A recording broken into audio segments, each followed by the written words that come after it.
Assalamualaikum warahmatullahi wabarakatuh. Bismillahirrahmanirrahim. Alhamdulillahirabbil alamin. Assalatu wassalamu ala Rasulillah alladzi la nabiyya ba'dah ma ba'du. Selamat pagi anakku sekalian. Alhamdulillah pada kesempatan hari ini kita dapat berjumpa lagi melanjutkan belajar kita yaitu Pendidikan Agama Islam kelas 1. Mudah-mudahan anakku sekalian tetap dalam keadaan sehat dan dalam lindungan Allah dimanapun berada, di rumahnya masing-masing tentunya, dan semoga selalu siap untuk belajar.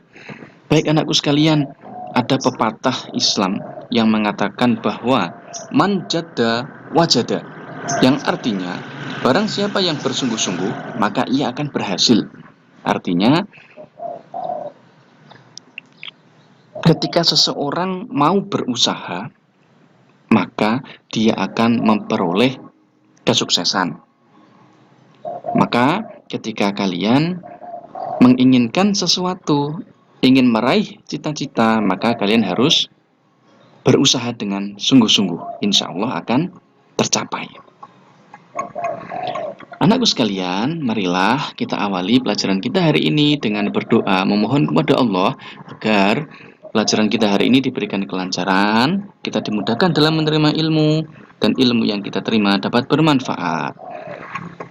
Bismillahirrahmanirrahim. Rabbi zidni ilma warzuqni fahma waj'alni min ibadikas sholihin. Rabbi zidni ilma warzuqni fahma waj'alni min ibadikas sholihin. Rabbi zidni ilma warzuqni fahma waj'alni min ibadikas sholihin. Ya Allah, tambahkanlah kepadaku kefahaman. Ya Allah, tambahkanlah kepadaku ilmu dan anugerahkanlah kepadaku kefahaman dan jadikanlah aku dari golongan hamba-Mu yang soleh. Amin.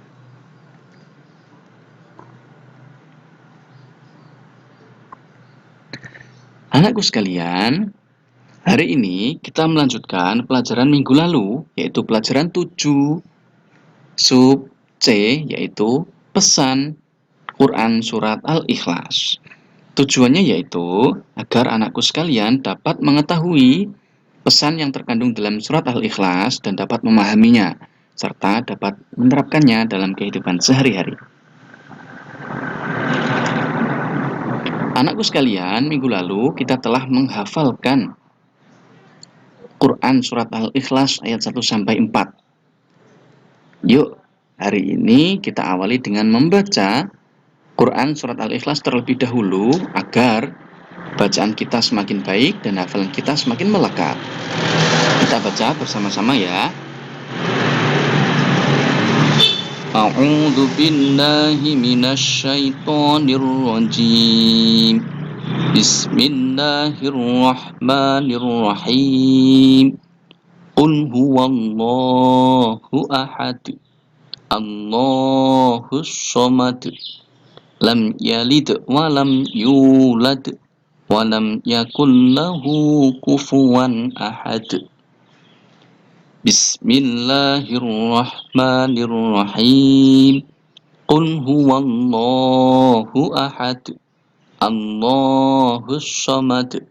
Lam yalid walam yulad walam yakul lahu kufuwan ahad. Yang ketiga, dengan mata terpejam ya, tanpa melihat teks. Yuk. Bismillahirrahmanirrahim. Qul huwallahu ahad. Allahus samad. Lam yalid walam yulad walam yakul lahu kufuwan ahad. Shadaqallahul adzim.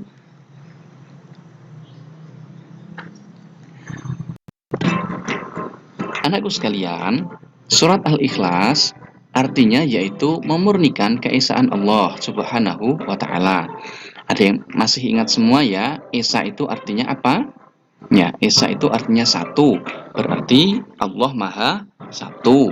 Artinya tidak ada Allah dua, tidak ada Allah tiga. Berarti Tuhan kita hanya satu, yaitu Allah Subhanahu wa Ta'ala. Quran Surat Al-Ikhlas merupakan surat yang ke-112 urutan dalam Al-Quran.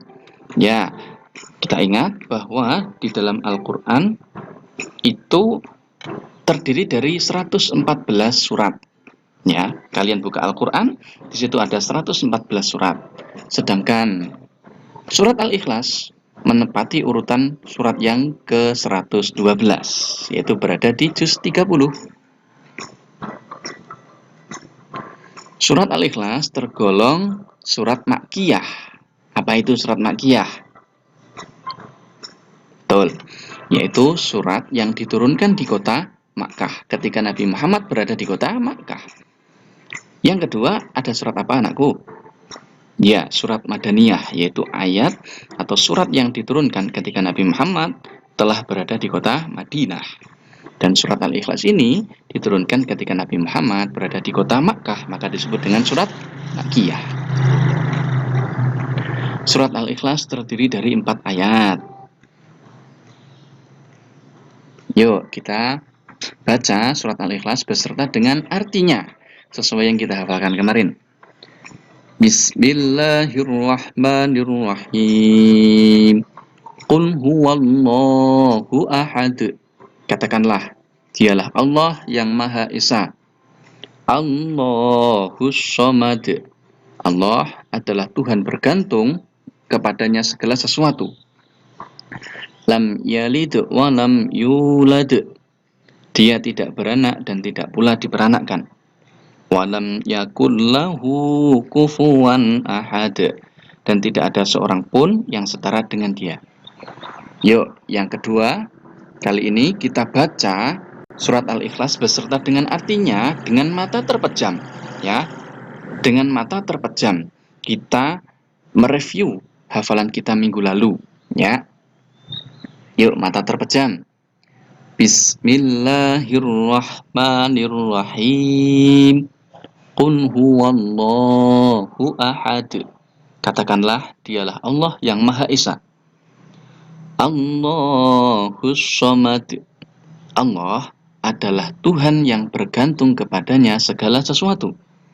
Lam yalid wa lam yulad. Dia tidak beranak dan tidak pula diperanakkan. Walam yakul lahu kufuwan ahad. Dan tidak ada seorang pun yang setara dengan dia. Oke, silakan matanya dibuka kembali.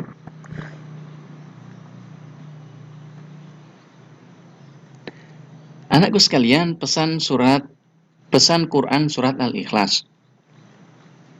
Yang pertama, meyakini bahwa Allah adalah Tuhan yang Maha Esa. Berarti kita harus yakin bahwa tidak ada Tuhan selain Allah. Sebagaimana kalimat syahadat yang kita ucapkan, asyhadu alla ilaha illallah, bahwa aku bersaksi tidak ada Tuhan selain Allah. Maka sikap kita tidak boleh terpengaruh dengan ajakan orang lain untuk beragama yang lain. Ya, kita tidak boleh terpengaruh dengan agama yang lain. Kita harus berpegang teguh terhadap agama Islam. Kita harus berpegang teguh memegang keimanan kita kepada Allah. Ya, kita harus yakin bahwa Allah lah Tuhan kita satu-satunya. Yang kedua, meyakini bahwa Allah Tuhan yang hak untuk disembah. Lalu, bagaimana sikap kita ketika diajak oleh teman kita yang non-muslim untuk beribadah? Maka, sikap kita adalah menolaknya dengan cara yang baik. Misalnya, kita punya teman yang non-muslim, kemudian kita diajak untuk beribadah di tempat ibadahnya. Bagaimana cara kita menolak? Seperti ini misalnya. Mohon maaf, saya beragama muslim. Jadi tempat ibadah saya di masjid. Silahkan kamu beribadah dulu. Setelah itu kita bermain lagi. Nah, seperti itu. Jadi dalam hal ibadah kita tidak boleh untuk saling bekerja sama dengan orang yang non-muslim. Ya, tetapi dalam kehidupan sosial kita boleh. Ya, dalam urusan ibadah kita tidak boleh beribadah di tempatnya. Kita tidak boleh beribadah yang sama dengan yang dia lakukan. Kita harus tetap beribadah dengan cara kita, dengan sholat di masjid dan seterusnya. Tetapi dalam hal sosial kita boleh untuk saling tolong-menolong. Misalnya ketika kita punya teman yang non-muslim sedang sakit, maka kita boleh menjenguknya. Kita punya teman non-muslim yang sedang dalam kesusahan, kita boleh menolongnya. Dan seterusnya, kita boleh tolong-menolong, menjenguk ketika dia sakit, membantu dalam dia kesusahan, itu boleh. Tapi dalam hal ibadah, tidak boleh. Kita harus beribadah dengan cara kita, yaitu agama Islam. Yang ketiga, perintah berdoa dan memohon pertolongan hanya kepada Allah. Ya, jadi ketika kita mempunyai sebuah harapan, kita punya cita-cita, kita memohon, kita meminta hanya kepada Allah.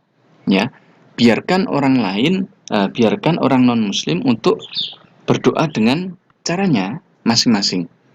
Biarkan dia meminta kepada Tuhannya, tetapi kita berdoa harus kepada Allah, tidak boleh kepada yang lain. Ya, demikian anakku, pesan dari Quran surat Al-Ikhlas.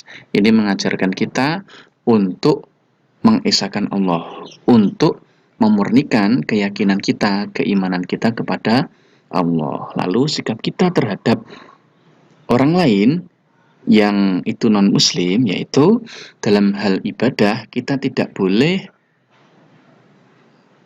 mengikuti ibadahnya. Kita tidak boleh bekerja sama, tetapi dalam hal sosial kita boleh untuk tolong-menolong, saling menjenguk, saling membantu, saling memberi, dan seterusnya itu boleh. Demikian anakku, pelajaran hari ini tentang Quran surat Al-Ikhlas, ya, terapkan dalam kehidupan sehari-hari. Tentu kalian punya teman yang sesama muslim dan punya teman yang non-muslim yang berbeda agama. Maka dalam hal beribadah, kita beribadah dengan cara kita dan dia beribadah dengan caranya dia sendiri. Tapi dalam hal sosial, kita harus tolong-menolong, saling menjenguk, saling memberi, dan saling mengasihi. Demikian anakku sekalian, mudah-mudahan bermanfaat, dapat difahami dengan baik pelajaran kita hari ini, dan menjadi ilmu yang bermanfaat. Billahi taufiq wal hidayah. Wassalamualaikum warahmatullahi wabarakatuh.